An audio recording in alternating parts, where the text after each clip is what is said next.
and welcome to Conversations Worth Your While. It's the podcast where we dive into real, meaningful conversations with heart-led experts who bring wisdom and insight and a whole lot of humanity to the table. Together, we explore ideas that spark growth, that shift perspectives, and that help you live and lead more fully, both personally and professionally. Today, you might be intrigued because the title of today's episode is Before You Buy Another Business Course. And I know if I read that, I'd be like, wait, what do I need to know before I buy another business course? So today's conversation is worth your while because most business owners, including myself and including my guest, keep learning not because we truly need more knowledge, but because we're acting from a place of lack. Yes, you heard me right, lack. So if you've ever felt like you're not disciplined enough, you're not working hard enough, or you don't know enough to succeed, this episode will challenge that belief. And it's timely because every moment that you spend consuming, I call it procrastinating, right? Instead of creating, is time that you are not serving your clients. It's time you're not growing your business. And it's time that you're not making the difference that you're here to make. So stay tuned for a really awesome episode. And I am Linda Bucher, and I have the best job in the world. I help people to get unstuck. That is my superpower. I help high potential, multi passionate humans, just like you, to find your superpowers, to get to that next level and get the most out of life because that is what you're here for. And there's more. You're here for that to get the most out of life because you're here to make a big, giant difference. So I'm a transformational speaker and a master certified life coach who sees your bigness and who awakens that inner fire and unleashes what you were born to bring. But you know what? Before any of that happened, I was like this chameleon. Like the first 45 years of my life, I was just trying to be what the world needed to be. But I was quietly feeling like this victim of circumstance. So if you felt that way, I get it. But you know what? Things change. It changed when I stopped chasing someone else's definition of success and showed up as who I really am. And that is going to be a basis for what we talk about today as well.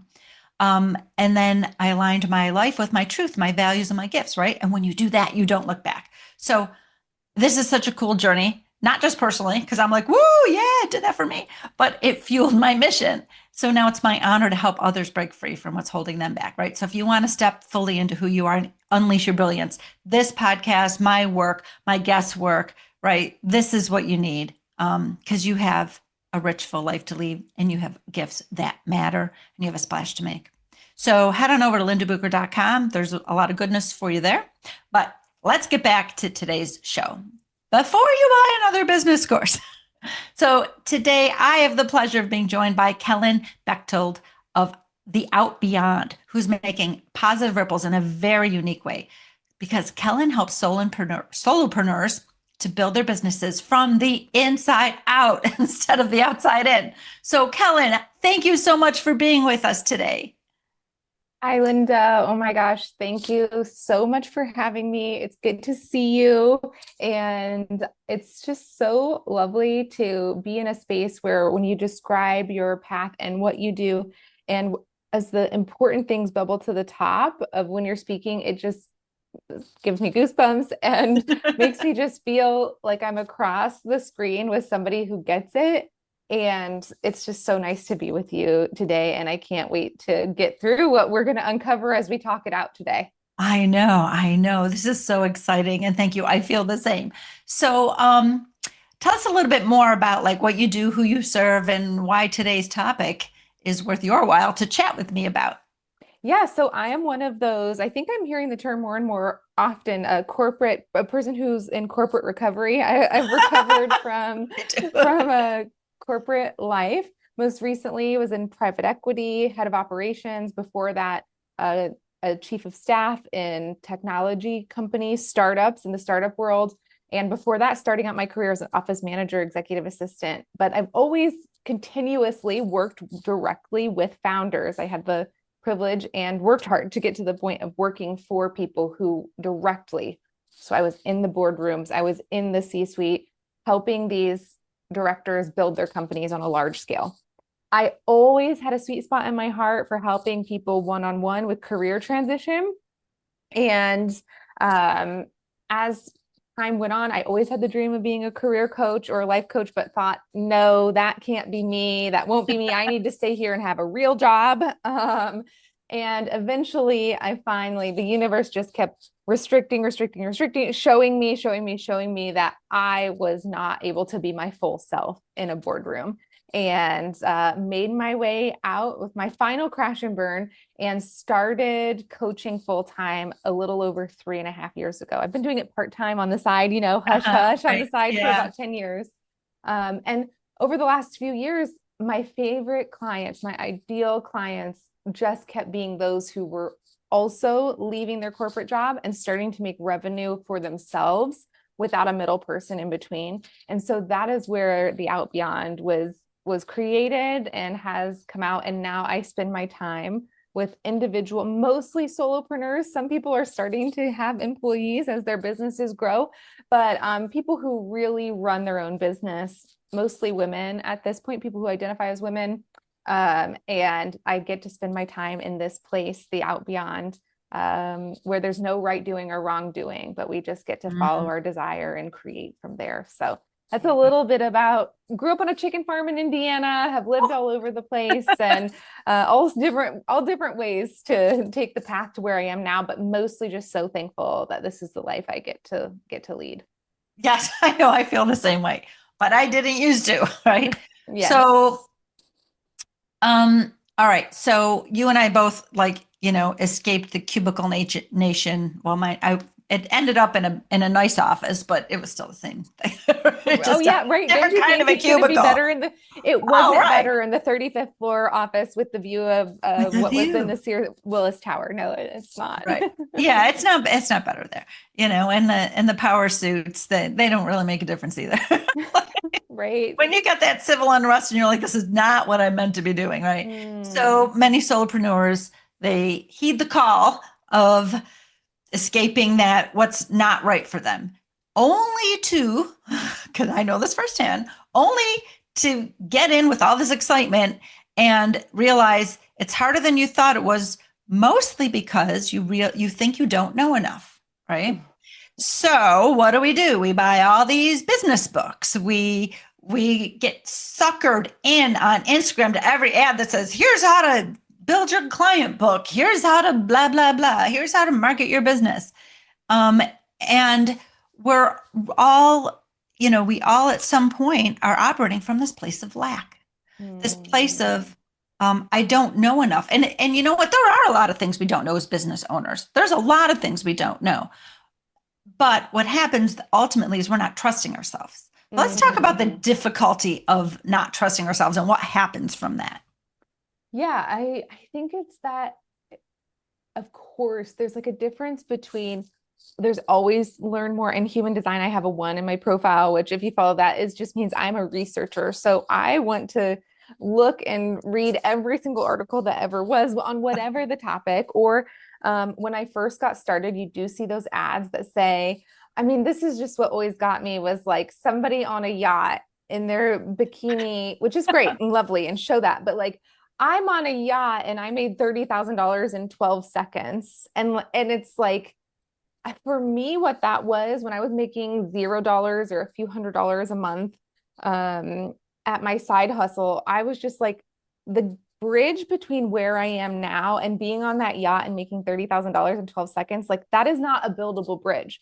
That is not something that you can get to. That is luck, or that person is more special than me in some way. I don't have what it takes to go from making a couple $100s to being on a yacht and making money in 12 seconds. And that, I think that's the feeling of lack, is when you feel like you see these other solutions and feeling like there's something about me that will never get there. And as I've started to spend more time looking at those ads, as I did spend more time in communities of solo entrepreneurs, what I learned is that yes, maybe they made top line revenue, $30,000 in 12 seconds, but they spent $25,000 in Instagram Right. ads. Yes. And for example, is simplifying the process. But once I realized that just the math wasn't even mathing, I started to think, maybe it's not that there's something wrong with me. Maybe this bill of goods being sold isn't what it looks like. And if I pause for a moment and realize that seems out of reach because it is, what is my next step towards the success that I want if I let myself not just get lost and stuck in that space of I will never be that lady on a yacht making 30 grand in 12 seconds. So that I think is where it started for me to perk up and open up my ears and open up my eyes a little bit and to work on that feeling of there's something wrong with me or there's something I don't know. Right. And sometimes it disguises itself too. So it's like, oh, I don't even want that. I don't want to be on a yacht. I don't want to make $30,000 in 12 seconds. I don't want that. That's not for me. Right. Which is really Mm-hmm. just fear in disguise. We do have this fear, and I experienced it myself, this fear of like bigness, like who am I? Who am I to do this big thing? Right? Mm-hmm. Like those people, they know more, they are more special, they are, or they have so much money and they have a great team who knows all this stuff I'll never know, and I'll never be able to afford a big giant great team. So yeah, I don't even want that. It's sometimes Yeah. we disguise our fears, but it's fear nonetheless. Yeah. Elizabeth Gilbert, who's one of my favorite authors, says that procrastination is just fear dressed up in fancy clothes. And I love that because I find myself procrastinating is the fun call. It makes it feel, it gives me some space between my self-criticism that still lives sometimes or often. The next time I'm doing it, I'm not going to be, oh, I'm procrastinating, Kellyn. I'm gonna say, oh, procrastinating. It's such a Yes. lovely shift. Oh, And then to Liz saying it's actually fear dressed up in fancy clothes. So we aren't writing that newsletter or putting out the post or reaching out to friends to talk about our business because of ultimately what is that fear underneath? What might happen if you try? right. Or what might happen, A, if you try and fail? What does that mean about you? Right. Or B, you try and you succeed. The fear that happens for me after that is like, oh, then I've set the bar way up here. Do I have enough energy? Am I willing to do that like the whole time? And if I'm not, then I fall from where I was. And then what does that mean about me? Does it mean I'm lazy? Does it mean, right? So it's like the fear of failure and the fear of success and what that'll mean, the beliefs that we wrap around that. Yeah. And especially, I don't know about you. I'd love to hear your take. When I was succeeding in my corporate job, my life kept getting more and more miserable. It did, right? So the fear of being miserable. That's exactly what that fear of success is. I'm not going to like what it takes to get there and what it takes to sustain it. Yeah, That's exactly what that is. Yeah, that's like a because battle the scar. sacrifice, yes, it does.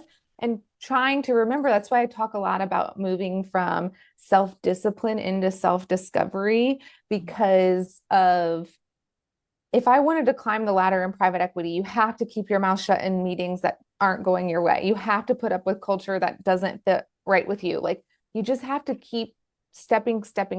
I should speak for myself. I had to keep stepping past my boundaries if I wanted to succeed in that space. And I would do that to become more successful, to make more money, to have more direct reports. And that was unlocking more and more and more pain. And so remembering now that it's not if I do put out the new branding, which for me is all launching in October. I'm so excited. When if I put out this new message finally about what the out beyond is and what if people do love it, that doesn't necessarily mean that I'm going to have to tell less of my truth. That actually it might just give me the chance to tell more of my truth and to be even more authentic. And that is a opposite game in how I've had to work through my mind from what discipline brought versus self-discovery is bringing. Right. Absolutely. So I'm like, I'm a freedom junkie by nature. Mhm. And having been confined both in the corporate world, where I actually totally lost sight of all creativity that I had. Like I really lost sight of it for a very long time. And then being confined as a widow and single mom, right? Like tethered. Like I can't I can't go to the grocery store without finding a babysitter or taking all three of them. Like it was like there was a lot, trying to drive your kids around is hard enough. Then you got 3 and then they're, like it was, I felt very tethered. So once 16 years ago, when I quit the corporate world to become a coach, I was like, what's at the top of my non-negotiables? Freedom. That's a top rung right there, freedom. So initially, even in my business, I was reluctant to set working hours because like it's going to confine me. So, and it took a while before I recognize that won't I get to choose them, so it's not going to suck up my freedom, right? But I'll tell you, the only thing you'll find on my calendar is between 10 and 2 and Monday through Thursday. That doesn't mean I won't work later. It just means you don't get to just book me without me knowing, outside of those times, Mhm, right? mhm. And in the summer it's 11, so I can go take a nice morning walk outside. So it's really, we have these non-negotiables that are battle scars, right? So it's from our history, right? And we're nervous about it. And it takes so like I was so undisciplined because I'm a freedom junkie, like so undisciplined. Like I'm the easiest boss in the world. Like to report to me, super easy. I report to me. I'm like, what are you doing today? I don't know. We'll just go by feel, right? Which I know, and I'm sure our audience members are thinking, well, that's kind of irresponsible. How do we get Ah, anything done if we're not disciplined? I'd love for you to mm, address that.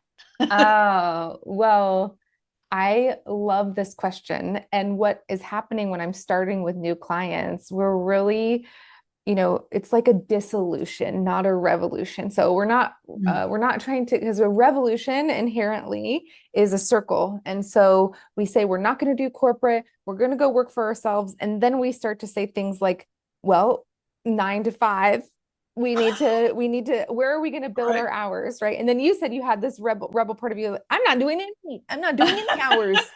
I'm not going to do anything. And then you came back around and said, I think, and correct me if I'm wrong, what eventually landed and worked for you is Monday through Thursday, 10 to 2 in the winter and 11 to 2 for the summer. And um, what how do you feel about yourself when you decide to do something else on a Wednesday between 10 to 2? I feel fortunate. Yeah. I feel fortunate. Like I'll be walking around somewhere and we're like, oh my God, those poor people stuck in those office buildings over there. Oh, they're so stuck. And look at me. I'm just taking a walk in the middle of the day because I can. You know, Yeah, and the it's just so gratitude different. can help through that irresponsible voice, right? The oh, how dare you? You said you would work 10 to 2 and now it's Wednesday and you're at the art museum. And I still have that voice pop up in my head. The you're being irresponsible, all of the greatest hits of being more self-disciplined. But I think when you're in the moment that you can fully embody the idea that like when I set this rule or goal or schedule, I can make the choice to say no. And I feel so grateful about that ability. It kind of helps quench the irresponsible, get down to business part of Right. me. Yeah. Um, Yeah. And the other part is too, like, I can change my mind. I can change my hours whenever I feel like it. and what Yeah. I've found of it with the things that are working in, I have to be honest, I am still very, I don't have my set schedule yet of where I am at my desk. I can feel myself starting to crave that. I've Mm. been out of corporate work since 2022 now. And when I took that off, I said to myself, I'll take 3 weeks and then I'm going to get back to work, And here I am 3.5 years later and I'm not back to work yet. But I have started to do some routine things because I genuinely want to have the time blocked on my calendar because it feels like freedom to have the time saved to do Mm, this work that I love. right. So instead of I'm going to put it on my calendar because I have to show up, trusting that the moment is going to come where it is going to show up in this way of it's juicy. I Right. get to be in the out beyond on Tuesday and Thursday, and I look forward to it. And for me, the hardest part has really been trusting that the moment will come that I desire to do the work.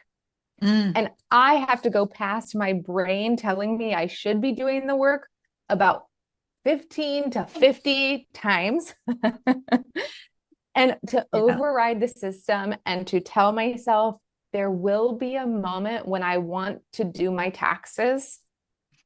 Right. Or my bookkeeping. Yeah. All that. Yeah, or And whatever it it is that comes. people don't like. It comes. It comes. But then by the time it comes, I'm like, well, I'm 4 months behind, but I feel like doing it today. I can get 4 months done, you know? Yes. And so I think that's that there's this gratitude piece, which you so beautifully pointed out, and then the trusting yourself that you will, the moment of desire will come. And if the moment of desire does not come, then it is not meant for you. And there have been things that have happened to for over the last 6 months that I thought for sure for the out beyond I would be doing, I need to be doing, this is how I will XYZ.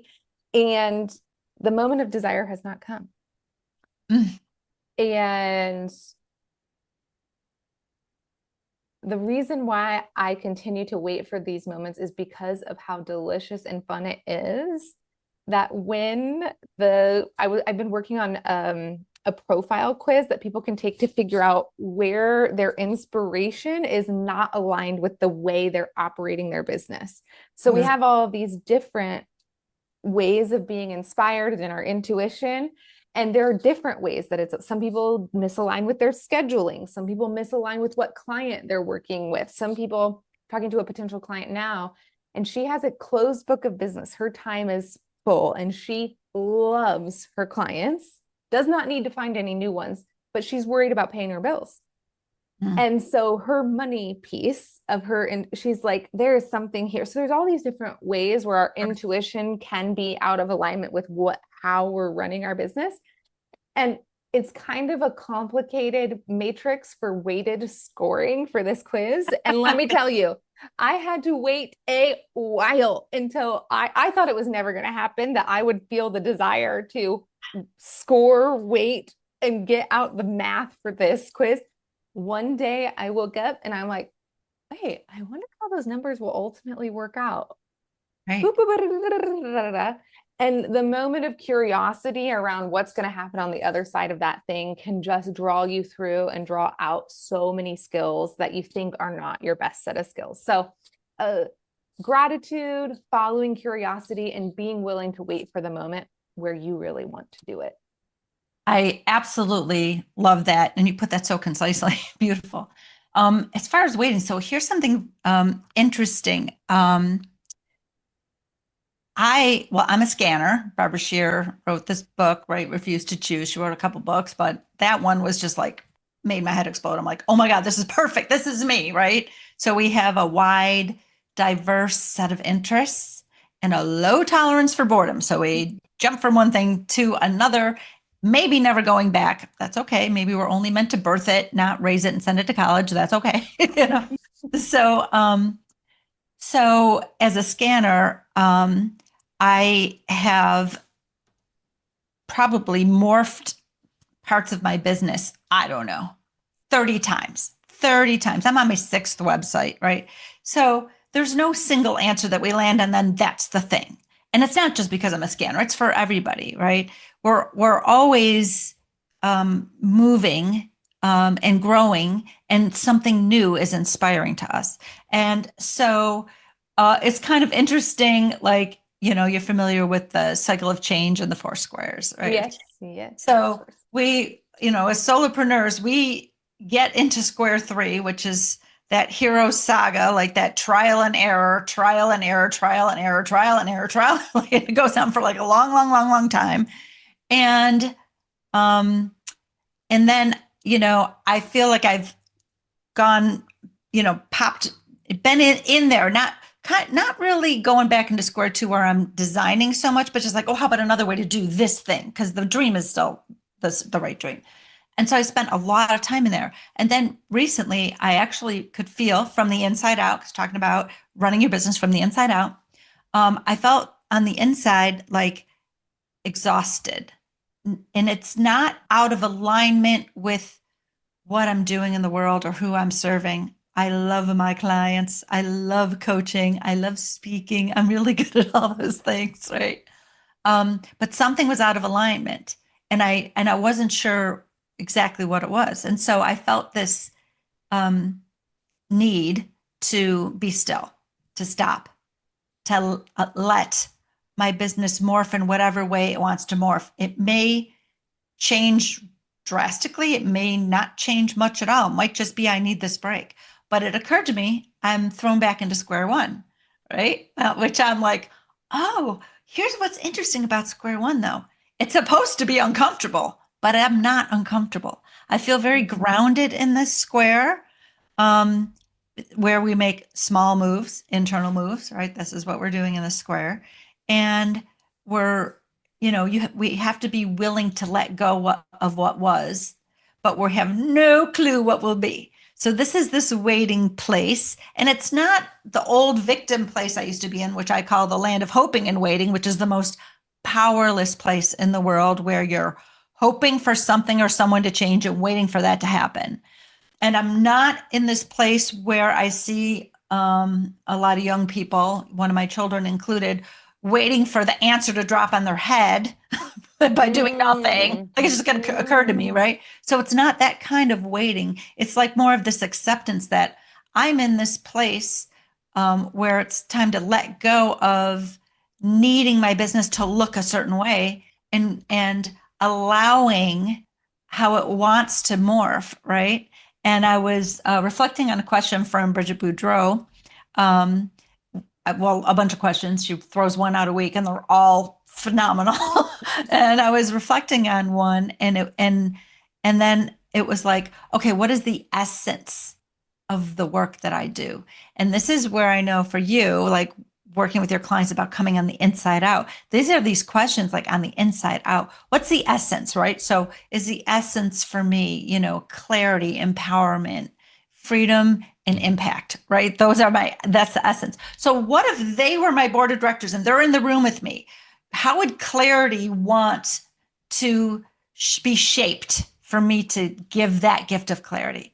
How would empowerment want to be shaped? So I'm pondering these notions without trying to figure it out and write it down with my pen. So this whole, place of allowing is really a cool place to be. Yeah. It's a And long I story. think, and it's amazing to, you're in this place. First of all, feeling tired is a great indicator Mhm. for those listening. If you're feeling tired with your business, I would say that Linda laid out the very best first step, which is stop. If you feel tired, we rest. And Mhm. I think to be able to truly rest, we have to have some self-trust Yeah. in that space. And it sounds like you're at for this circle back square to step one in a leveling up, square one, they call it in Martha Beck world. Mhm. You were having a lot of self-trust in this moment. I didn't hear you say, I'm tired. I heard you say, I'm tired. I'm not exactly sure what's not right. Not, I need to figure out what's right. And when you don't have the self-trust to say, stop, I'm curious about what might change, we go buy another course. Yep. Exactly. We go buy a book. We go look at what other people are doing. At least me, I'm speaking for myself. I still do this sometimes when things start to feel like it's not working and friction. My first instinct is I'm lacking and I need to go figure something else out there. And what I hear you describing so beautifully is your process, which is return to essential self. Yes. And what's your essence? In my work, we call it core values. What is the core value of what I love the essence term. I that is such a beautiful, because core values goes a little bit corporate because I'm It from does. that world. Yeah. What are the ways you want to feel, and how do you want the world to feel around you as you use your gifts? Mhm. And so moving into that essence of what is within you, Linda, after this notice of exhaustion is such a beautiful, peaceful, more free, and more affordable way to go. Yeah. then what am I missing and who can tell me what to do right now? Yeah. Absolutely. Absolutely. So yeah, I'm just allowing the answer to come. Still doing. I have a client coming up in about an hour. She'll be here. Like I'm still doing my work because I love my work. And Yeah. it might be, maybe there's a way to shape it that is um let's see. I was thinking about like, so, I love this podcast. I'm going to keep this podcast. Like, this feels like home. This feels like right for me. So I'm like, oh, Hmm. I think I'm going to guest on more podcasts. Like, because that's super cool because I like to talk. Yeah. And Yeah. I really like to share. And so guesting on podcasts is not itself a money maker. However, it is an impact builder. And when I look at what's my currency is impact. If I'm making that difference, because that's one of my very core beliefs is that we are each here to make a difference in the world. And we need to be our most aligned selves in order to do that. That's Hmm. right. Hmm. So I'm taking this time for alignment, the space, I should say. Maybe time's not the right word. I'm making space for this alignment to happen. I just get on more podcasts and maybe that single message I think I'm supposed to have was not a single message, or maybe it'll be revealed while I'm on these podcasts. So it doesn't mean, I guess my point is, it doesn't mean sitting back doing nothing. Making space doesn't mean doing nothing. So I'm like, I'm going to be, hanging out with the founder of Podmatch to learn about what I might want to know so that I can make an impact with my words on podcasts. But that Yeah. one's not procrasta learning because not at all. That one's And it's not a step towards something new right. as opposed to I'm missing something and I need to catch up. And Right. I wonder That's if the that's point. a question we could ask ourselves in this whole do we buy the course or do we take action on our own in our own space of some sort is like, is it because it's something that I'm just curious to unveil, or is it something that I really have to know this before, unless it sounds fun? I really need to know how to send emails to through active campaign only to people in Spain on August 17th. Okay. Curious to go into the back end of a software. Okay, I need to know because I want to do Right. something and that's why. But just as general, and I think you've heard me say this before, Linda, look, if there was a silver bullet, if there was one thing that builds the perfect business, there would be one business book in the business section at Barnes and Noble. We would have one business podcast host, and we would only have one person, and we would have one life coach in the world. We would have one plumber in the world. We would have one of each thing that had all of the answers. And we both know that there's millions of options and different ways to move forward in your business. So if it were a one specific answer, we would only have one expert to go to. So I always find some peace in that as well. Nobody's got it figured out. Otherwise, they would have cornered the market. Exactly.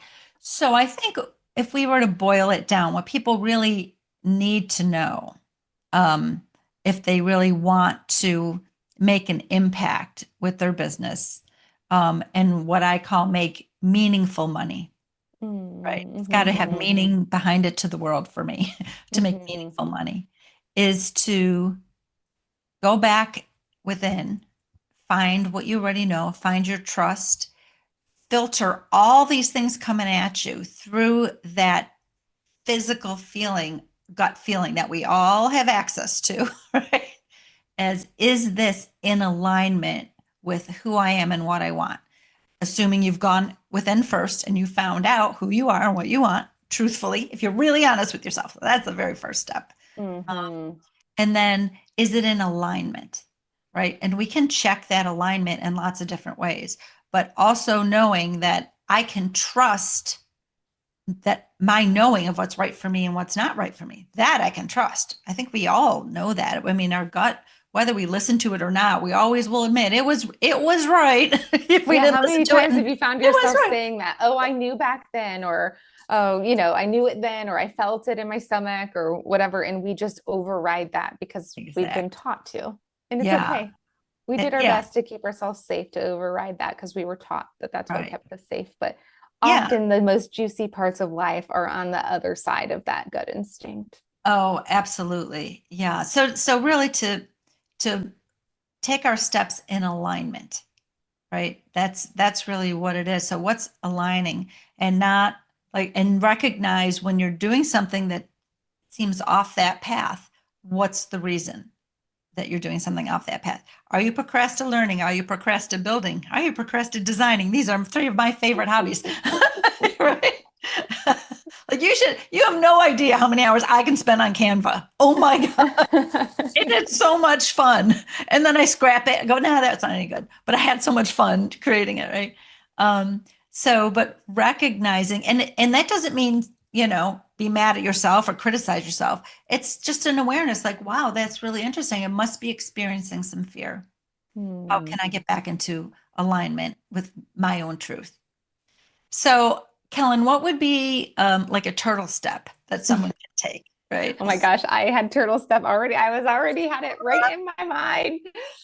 Because I was going to say when a while ago, and sometimes I forget as well, like, oh, it needs to be in alignment. Well, oh, how do you know, Linda? How do you know what is in alignment? And one of the most, I have two options for clients who come into working with me for the first time that often can work as a first turtle step, which is either with food or with clothing. And if you've had any, I have a history of disordered eating, starting with food may not be the best thing. So safety, you could choose clothes in that way, but some people love food. I say, I'll use clothing as the example. Every morning when you go to put clothes on, or every evening when you go to put your PJs on, take one t-shirt in your right hand and another t-shirt in your left hand. Close your eyes and take turns holding each of them to your chest. And just think into your body, which shirt do I really want to wear today? What pair of socks do you really want to wear today? Choosing what to wear with your eyes closed and feeling it in your body. And it's just something, it's sort of like how people say start meditating when you brush your teeth because it's something you do every day. We Right. put clothes on, most of us, unfortunately, depending on how you look at it, have to put on clothes every single day. Right. And I love that moment to return to the little tiny muscle back to that part where you can have a whole body knowing of which t-shirt feels better. You're more excited about wearing it, the whole body experience. You can also do that with every meal. Would I rather have an apple or an orange today for breakfast? And just pausing with these things that we're going to put on or in our body can really create this mind body connection in a turtle step way where we're just going to the gym. We haven't been going to the gym. Do we start with the 10,000-pound weights? No, we don't. We don't go to the gym to pick the heaviest weight, AKA, should I hire someone to do my website or not? That's a big old question with lots of things. We can start with the little weight and start with the little questions. Do I feel like wearing this or eating that? And that can help us move towards a full brain body connection into what alignment feels like to us. And if you're like, wait, what? I can't tell a difference between t-shirt A and t-shirt B, pick up your wool sweater that you have put away from December and hold up your wool sweater in the summer and see what your body and brain reacts Right. to trying on something that you know is not the outfit for the day. Right. Really start to tune in. So that's it. Clothing and food are two baby steps on into what is in alignment, and it will grow and grow and grow. Yeah, that's beautiful. I love that. I actually I use that a little when I'm shopping. And it was from my best friend's daughter, and she was probably 12. We were shopping together, and I put something on, and I was like, "Yeah, I could use this." And she says, "But Aunt Linda, does it make you dance?" Oh, And I mean, now she's 27 years old. I still think of Nina when I'm shopping, still 100% of the time. I put it, and I'm the fastest decider. I bring 12 things into the dressing room. I'm like, on, not dancing, off, on, ooh, dancing. Right. So, and it is like being in touch with that inner feeling of, I'm not physically dancing. Well, I have been known to in the dress. However, it's more that feeling of dancing that, right? We get this knowing like this, ooh, we feel in our body. We Mhm. might make a sound like, ooh, that's a sound. That's a sound that comes from your gut, right? So, Mhm. it's a really beautiful turtle step to do is just practice because when you practice this little mind body connection muscle on tiny inconsequential things, you'll start you'll start realizing it's trustworthy. Like that's why we do things like that, to realize this is trustworthy. It's the beginning of trusting your gut and your instincts. It's because you've connected with them and you realize this is getting easier and easier and easier, and now maybe I could try it on a bigger decision, right? And you Yeah. can, I mean, yeah, and I've done it on menu items. Like this is like, I remember 16 years ago, I used to be Catholic. I'm not anymore, but that was probably the day I finally gave it up for good, is I was taking my, who's now my husband, out for his birthday. And his birthday happened to be on Good Friday. And I took him to this place that had called the Snooty Fox, and it had something called a snooty steak, where they took some high-end delicious steak and rubbed it in espresso and grilled it perfectly. And I had had it once before, and I was like, "Oh my God, I already knew before I went there, I'm getting the snooty steak." He went to wash his hands in the bathroom, and I'm sitting there and go, "Oh, it's Good Friday. I'm supposed to have fish." Right? Like there was the should. I'm supposed to have fish. But I was in coaching school learning how to coach, and I had learned about this mind body connection for like, I'm like, well, I guess I could try it. So I sat there and I closed my eyes, like you were saying, and I imagined eating the fish, having the fish. It's going to be delicious, great restaurant. It's going to be good. And then I imagined having the snooty steak. And I became aware of what my body did as I imagined each one. And when I imagined eating the fish, I was just kind of stayed very still and neutral. And when I imagined eating that steak and tasting that steak, I was like this. I almost fell out of my chair. I'm like, well, I know what I'm having. And I had that steak, and there was no guilt, there was no anything. I felt so in tune with me, the true me, the higher me. Like this, it knew what I was supposed to be eating for dinner. It knew that that rule wasn't for me, right? So, in practicing that, it's really interesting what else it can uncover. It uncovered a bigger truth for me, not just like that I like steak more than fish. Like I already knew On that, that day, specific right. day. But on Yeah. that day, I realized that rule isn't for me. I really got to do this, what you're calling, what we're saying earlier, is self-discovery instead of discipline, is self-discovery. I discovered more about what religion rules didn't fit me, and that my beliefs were bigger than that box.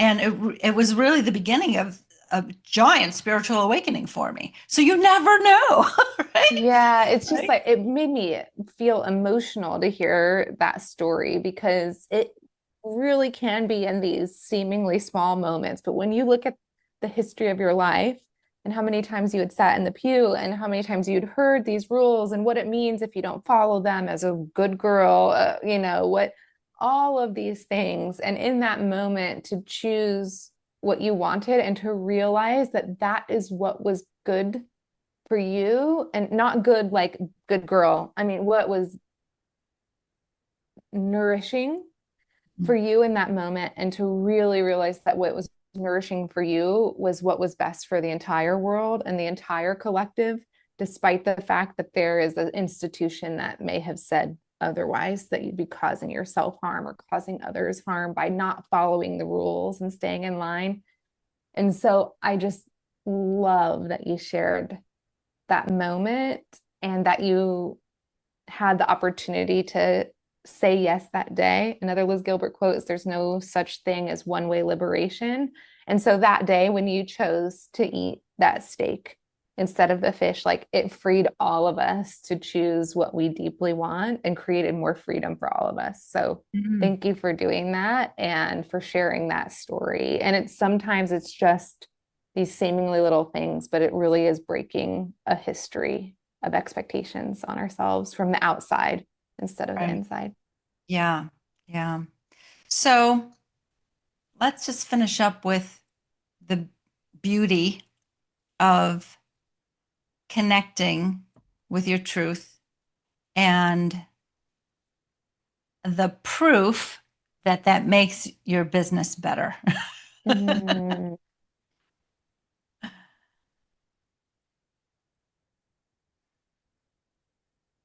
I've had a couple clients tell me in the last couple weeks that their entire life is more satisfying than it ever has been. And while I'm thankful that that's happening while they're in the out beyond, and I think that is a part of it, Yeah. what I know to my bones is that their satisfaction is coming on the other side of their willingness to trust themselves and to trust their curiosity and to trust their own desire. And as they take those steps, which can sometimes be scary, and it's really lovely to have someone across the screen or sometimes a coach along the path with you, that the more you choose to go towards your curiosity and your self trust, the more opportunity is created for an ecosystem where the universe rewards you with what you need to continue on to do more and more and more of what you're meant to create. And Mm. so I think that might sum it up for me. Yeah. Yeah, that's very beautiful. Very beautiful. Um, One of the giant knowings that, well, there's a couple, but that I came across 16 years ago when I embarked on this journey, when I began to trust that all the things, that I had, it took awareness and willingness to look within and go on this self-discovery journey, and it didn't have to be hard or long or drawn out or uncomfortable it didn't really have to be so bad, and it really wasn't. And when I went through it, one of the truths, and I think this is a truth for everyone, I came to this conclusion that a couple one is everything I need is already inside of me waiting to be revealed. And people like you and me, we shine our lights in the dim recesses of our clients' inner knowings to help them discover what is unknown to them, but within them and already there. And one of those things is this inner strength. I think each of us, this is my second one, each of us have an inner strength, the magnitude of which we are unaware. And it's been there all along. We didn't necessarily build it, we draw on it when we need to. And if we look back on our histories, we can discover when that inner strength was revealed and how it was everything that we needed at that time. So when you know that, now you know everything I need is within me. It just needs to be revealed. I have an inner strength, the magnitude of which is untapped. I don't even know, but I can rely on it because it's inner and it's there. And then the third and most important thing that I discovered during that journey is that I was the one I had been waiting for. Mm-hmm. Mm-hmm. So those are the things that I always say, like I say at the end of my talks as a speaker, like 3 things I know about you. Those are the 3 things. I love each and every one of them. And I think to sum that up, maybe in one thing, I always tell my clients, you're not here to learn, you're here to remember. Mm, beautiful. So beautiful. Yeah. Here to remember. Yeah. Yeah. Beautiful. Well, Kellyn, wow, what a great conversation this has been today. I love your energy. I love hanging out with you. I love our Same in reverse. conversation. Yeah. So, I will be sure to put in the show notes how people can contact you, your website, etc. But is there something you want to share that maybe someone could have access to or talk with you, like how they can do that? If you can tell them, and then I'll put that in the show notes too. Yeah, sure. So I am still able to, if anyone for some reason feels a, a curiosity to reach out to me for any reason, they have their own podcast or they're curious about my time on Survivor. I forget if we even mentioned that I was on Survivor on CBS, and that might be why you're listening. For any reason whatsoever you feel called to reach out to me, you can go to theoutbeyond.com and there's a little contact me, and that will come straight to me at this point. And I love meeting new people. I always say, no one is going to cross my boundary in the out beyond. So ask for whatever you want. and tell me whatever curiosity you have. And if for some reason I can't provide it, I will tell you. So right now it is an open door policy to Kellyn Bechtold at theoutbeyond.com. And I'm in my thought process around this, I'm really learning to cherish that I can have this because it may not be for forever. That you can just go to my website and directly book time on my calendar. So that's what to do. Go to theoutbeyond.com. Tell me why you're reaching out. You heard this today. I'd love to have a conversation with you. I do work with clients one-on-one in a customized format. So I don't sell a program per se. I don't do like books of sessions or a specific program. It's more like when you get a therapist and you sign up and you go into business, into partnerships. So I get into partnerships one-on-one with people and I spend time with them, working through, wondering what their essence is, what their core values are, and how to build that business through self-discovery. And I would love to talk with anyone for any reason at this point. So find me there in theoutbeyond.com. That's beautiful. Thank you, Kellyn. Thank you. Yes. So if you're a solopreneur, you want to go there, and I will put all the information into the show notes. So that's our show. And once again, I'm Linda Bucher on a mission to inspire and impact millions of people to know your worth and to share your gifts deliberately, creating big, beautiful ripples in the world. So if you're finally ready to get unstuck, right, and get there and do that big thing that you're here to bring and do, then head on over to lindabucher.com. There's a little quiz. There's a whole bunch of good stuff on the freebies page. And also you can book a chat with me as well. And be sure to subscribe to this podcast and like this episode, and then share it with someone that you care about if you really liked it, right? And come back next week because we got another great show to help you grow. So until next time, make sure that you've made this conversation worth your while by fueling the spark that it ignited.